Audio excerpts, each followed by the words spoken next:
Hi, I'm Holland Petrock. I'm 15 years old and live in Jacksonville, North Carolina.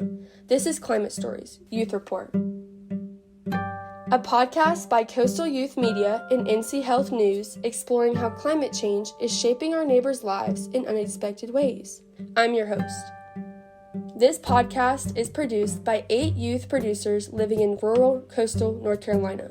Our region is one of the earliest places in the U.S. to be impacted by climate change. After training with professional North Carolina journalists, we embarked as reporters ourselves. Each episode, you'll hear from different coastal North Carolina youth reporters and their stories. Let's begin.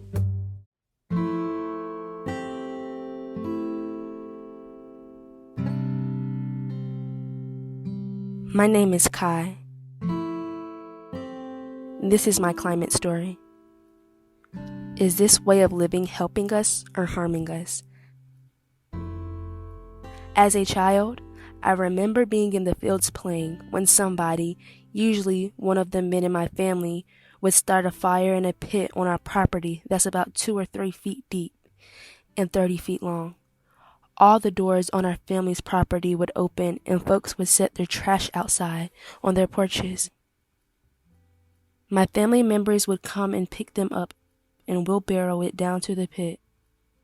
While the fire was lit, the ashes would start rising in the air. I would twirl around in the middle of the field with my arms outstretched, pretending that the ashes were snowflakes that were falling upon me. I've always had asthma. Then when I became a teenager, I started to get migraines. I noticed that the burning fumes would make both of those problems worse. I know this isn't good for us. We know it isn't good for us. But I want people to sympathize. I want people to understand that it's the only option we have. I would like that to change. Burning trash isn't just as bad for human health.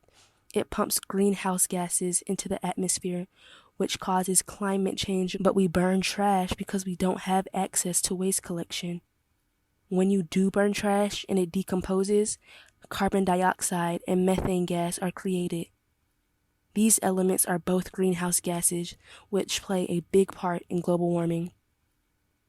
These gases are harming the environment and our bodies too. If we didn't burn our trash, we'd have to spend hours each week hauling it to the local landfill. This raises a question in my mind. Why don't we have trash pickup services?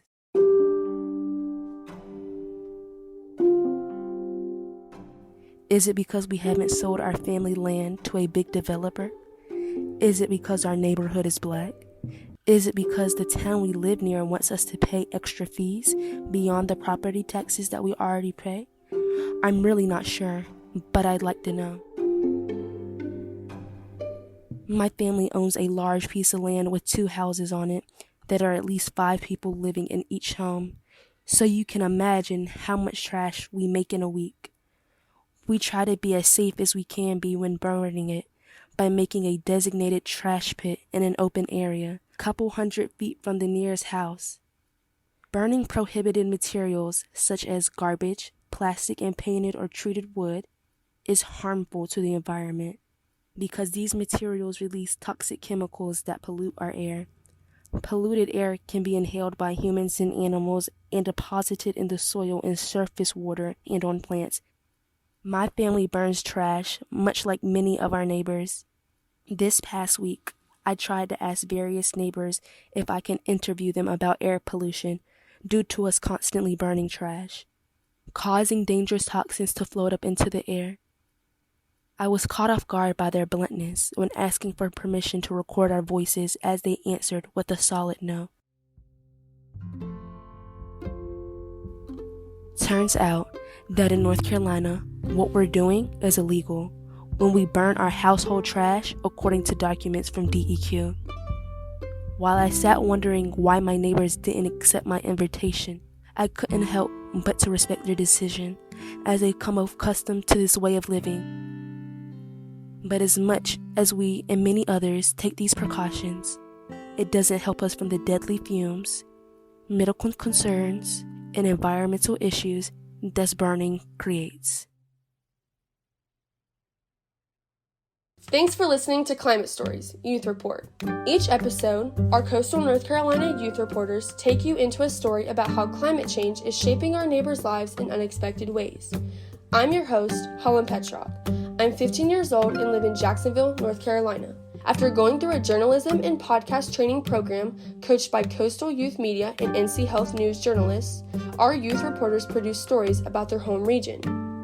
This project is funded in part by a grant by North Carolina Sea Grant through the Community Collaborative Research Program.